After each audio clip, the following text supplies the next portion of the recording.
देखिए, नीतीश जी एक राजनेता हैं, एक सफल राजनेता हैं और परिस्थिति में सारी चीजें बदलती है समय समय पर, तो निर्णय बदल सकते हैं, ऐसा थोड़ा ही है। चिराग पासवान से उनका कोई व्यक्तिगत झगड़ा थोड़ा ही है।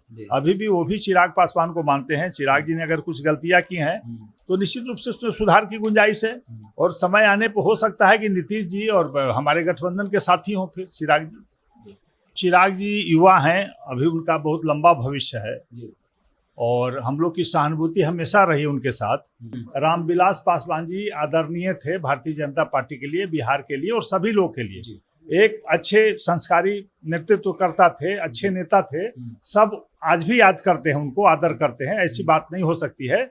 भूल बस कहीं गिरा होगा तो नहीं जानते हैं उनके आवास में बाहर के लोग क्यों जाएंगे, चाहे बाहर को फोटो को क्यों गिराने जाएगा, वो तो उनके लोग ही खाली किए होंगे, उसमें गिरा होगा। कि श्याम रजक जी सीनियर नेता हैं, कभी इधर कभी उधर रहते हैं, कब क्या बोलते हैं उनको खुद पता नहीं रहता है। तो उनकी बात पर मैं ज्यादा प्रतिक्रिया नहीं दूंगा। उनको अपने गिरेबान में झांक के देखना चाहिए और कौन मनुवादी है सारा देश जानता है।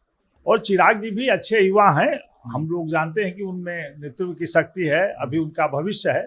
उनको काफी सोच विचार कर कोई निर्णय लेना चाहिए और हम लोग को आशा है कि चिराग जी निश्चित रूप से फिर से हम लोग के पार्ट होंगे आने वाले दिनों में और हम लोग उनको फिर से वही स्नेह और प्यार देते रहेंगे, अभी भी देते हैं, क्योंकि रामविलास जी के बेटे हैं। बंगला खाली करवाए जाने के बाद चिराग पासवान बदले हुए दिख रहे हैं और एक ऑडियो भी वायरल हुआ जहां साफ तौर पे वो कह रहे हैं कि वैशाली में तेजस्वी यादव का समर्थन कर देना है क्योंकि वो हमेशा हमारे साथ खड़े रहते हैं। इन तमाम मसलों पर बात करने के लिए हमारे साथ बीजेपी के प्रदेश प्रवक्ता विनोद शर्मा जी हैं। सबसे पहले बहुत बहुत स्वागत है सर आपका। जी नमस्कार। चिराग पासवान जो लंबे वक्त से खुद को मोदी का भक्त बताते रहे हैं, लेकिन अब ये आरोप लग रहा है बीजेपी के ऊपर कि बीजेपी ने अपने ही हनुमान के घर में आग लगा दिया है। देखिए, चिराग जी युवा हैं, अभी उनका बहुत लंबा भविष्य है और हम लोग की सहानुभूति हमेशा रही उनके साथ। जहाँ तक बंगला खाली करने का सवाल है, वो एक प्रक्रिया के तहत होता है। जो भी मंत्री रहते हैं वो हटने के बाद उनको बंगला खाली करना पड़ता है। उनके पिताजी के नाम से आवंटित था वो बंगला और उनके नाम से दूसरा बंगला आवंटित है।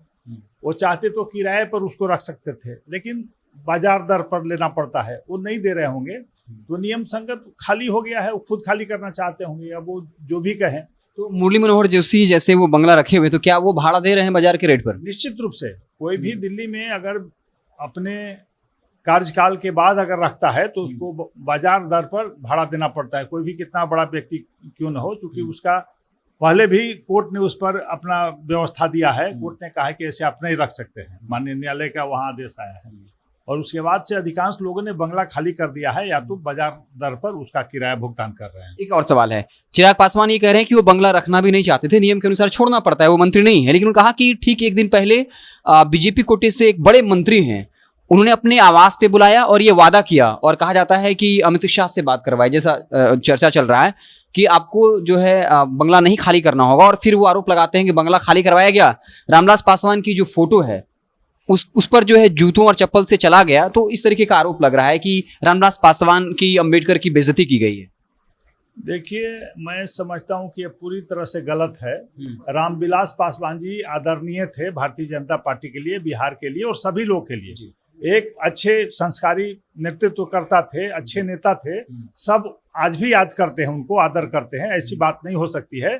भूल बस कहीं गिरा होगा तो नहीं जानते हैं उनके आवास में बाहर के लोग क्यों जाएंगे, चाहे बाहर को फोटो को क्यों गिराने जाएगा, वो तो उनके लोग ही खाली किए होंगे, उसमें गिरा होगा।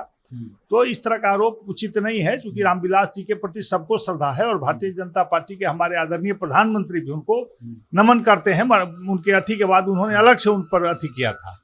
तो निश्चित रूप से ऐसी बात नहीं है। बंगला खुद वो कह ही रहे कि हम खाली करना चाहते थे। अब कौन मंत्री थे, क्या थे, वो तो वो बताएंगे, लेकिन ये सही नहीं है, क्योंकि नियम संगत है, बंगला खाली करना पड़ता है। बंगला खाली हुआ। श्याम रजक चिराग पासवान से मिलने पहुंचे थे और मिलने के बाद पत्रकारों से बात करते हुए कहा कि जो भी शोषित समाज है वो मनुवादियों के खिलाफ एक होगा और 2024 में हम सबक सिखाएंगे। श्याम रजक का ये बयान है। देखिए, श्याम रजक जी सीनियर नेता हैं, कभी इधर कभी उधर रहते हैं, कब क्या बोलते हैं उनको खुद पता नहीं रहता है। तो उनकी बात पर मैं ज्यादा प्रतिक्रिया नहीं दूंगा। उनको अपने गिरेबान में झांक के देखना चाहिए और कौन मनुवादी है सारा देश जानता है। अब अगला सवाल ये होगा कि चिराग पासवान ने खुद कह दिया है कि तेजस्वी यादव हमेशा उनके साथ खड़े रहे हैं, इसलिए वो भी जो है तेजस्वी यादव के साथ खड़े होंगे, ऐसा बयान दिया। तो क्या लग रहा है कि लगातार ये खबरें थी कि बीजेपी चिराग पासवान को और मांझी जी को साधने में लगी हुई है ताकि दलित वोट बैंक को अपने तरफ किया जाए, लेकिन अब जिस तरीके से चिराग पासवान खुल करके सामने आ रहे हैं, क्योंकि लगातार चिराग पासवान का बीजेपी से सॉफ्ट कॉर्नर रहा है, मोदी जी का अनुमान बताते रहे हैं, लेकिन अब खुल के ये बात कर रहे हैं कि जो है उनके पिता का अपमान किया गया है केंद्र सरकार के द्वारा। देखिए, मैंने पहले भी कहा कि आदरणीय रामविलास जी का कोई अपमान नहीं कर सकता इस देश में, और खास करके बिहार में, क्योंकि सब लोग को उनके प्रति श्रद्धा थी, उनकी कार्यशैली पसंद थी, वो सबके प्रिय थे, और निश्चित रूप से सब लोग आदर करते हैं, खास करके भारतीय जनता पार्टी। तो इस तरह का आरोप निराधार है, गलत है, और हम लोग हमेशा सम्मान करते रहेंगे उनका, जब भी जहाँ भी रामविलास जी की बात आएगी। और चिराग जी भी अच्छे युवा हैं, हम लोग जानते हैं कि उनमें नेतृत्व की शक्ति है, अभी उनका भविष्य है, उनको काफी सोच विचार कर कोई निर्णय लेना चाहिए। सर, एक सवाल और मेरा रहेगा कि चिराग पासवान इस तरफ इशारा कर रहे हैं कि नीतीश जी के इशारे पर सब कुछ हो रहा है, क्योंकि ठीक एक दिन पहले ये वादा किया जाता है कि आपको बंगला खाली नहीं करना होगा, और ठीक एक दो दिन के बाद ये फैसला आता है, तो वो इस तरफ इशारा कर रहे हैं कि इसमें नीतीश जी का हाथ है, नीतीश जी के दबाव में बीजेपी ऐसा कर रही है। देखिए, ऐसी बात नहीं, मैंने कहा कि एक प्रक्रिया के तहत सरकार चलती है, विभाग चलता है, बंगला खाली होता है, तो खुद वो कह रहे हैं कि हम खाली करना चाहते थे, पहले से नोटिस आई हुई थी, अगर उनको रखने की इच्छा होती तो आग्रह करते कि हम बाजार दर पर भुगतान करेंगे, तो स्वाभाविक रह जाता, लेकिन उनके नाम पर मकान आवंटित थे, इसलिए वो नहीं रखना चाहते थे, आरोप जो लगाए, लेकिन सच्चाई यह नहीं है, सच्चाई है कि बंगला खाली होता ही अपने आप होता। सर, क्या लगता है कि आने वाले वक्त में जब विधानसभा चुनाव होगा और चिराग पासवान जिस तरीके से मुखर होकर के बोल रहे हैं, अगर वो आरजेडी के साथ जाते हैं, तब ये कहा जा रहा है कि महागठबंधन का समीकरण जो है वो बहुत ज्यादा मजबूत हो जाएगा, क्योंकि चिराग पासवान के साथ पासवान जाति का और दलित का वोट बैंक है, तमाम जो उपचुनाव हुए इसमें ये बात साबित हुआ है। तो क्या लग रहा है कि चिराग पासवान अगर आरजेडी के साथ जाएंगे या नहीं, आपको क्या लगता है, और जाएंगे तो क्या एनडीए को इससे नुकसान होगा? देखिए, अभी चुनाव में काफी वक्त है जी, काफी परिस्थितियां बदलेगी, समय बदलेगा, देखिए कि लोगों का दिमाग भी बदलेगा जी, और हम लोग को आशा है कि चिराग जी निश्चित रूप से फिर से हम लोग के पार्ट होंगे आने वाले दिनों में, और हम लोग उनको फिर से वही स्नेह और प्यार देते रहेंगे, अभी भी देते हैं, क्योंकि रामविलास जी के बेटे हैं और अच्छे व्यक्ति हैं, तो हम लोग को आज भी उनके प्रति स्नेह है, और निश्चित रूप से भारतीय जनता पार्टी चाहेगी कि हम लोग के साथ वो आगे भी मिलजुल कर काम करें। ठीक है, छोटी मोटी बातें होती हैं कहीं, तो राजनीति में इतना लंबा नहीं चलता है। लास्ट सवाल मेरा रहेगा कि आप कहते हैं कि चिराग पासवान से आपको स्नेह है, चिराग पासवान में दिखाते रहते हैं बीजेपी के प्रति सॉफ्ट कॉर्नर, लेकिन 2020 के विधानसभा चुनाव को अगर देखें तो नीतीश कुमार के दबाव की वजह से वो एनडीए का हिस्सा नहीं रहे, तो क्या नीतीश जी ये स्वीकार करेंगे कि आने वाले वक्त में चिराग पासवान भी उस एनडीए का हिस्सा हो जिसमें जेडीयू भी रहेगी, बीजेपी भी रहे और चिराग पासवान रहेंगे? क्या नीतीश जी बर्दाश्त कर पाएंगे चिराग पासवान?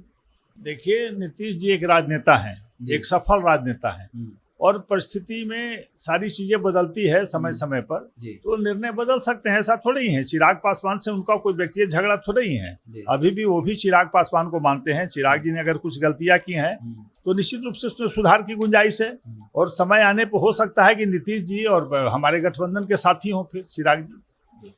तो हमारे साथ बात कर रहे थे बीजेपी के प्रदेश प्रवक्ता विनोद शर्मा जी, और कहा कि चिराग पासवान एक अच्छे नेता हैं, और आने वाले वक्त में इस बात की गुंजाइश है कि जो चिराग पासवान है वो एनडीए का हिस्सा हो, और नीतीश कुमार भी काफी जो है सुलझे हुए राजनेता हैं, तो वो एक बड़ा फैसला ले सकते हैं। हो सकता है चिराग पासवान, अभी वक्त है और वो हमारे गठबंधन में साथ आ सकते हैं। आप देखते रहें जनता जंक्शन। बहुत बहुत धन्यवाद।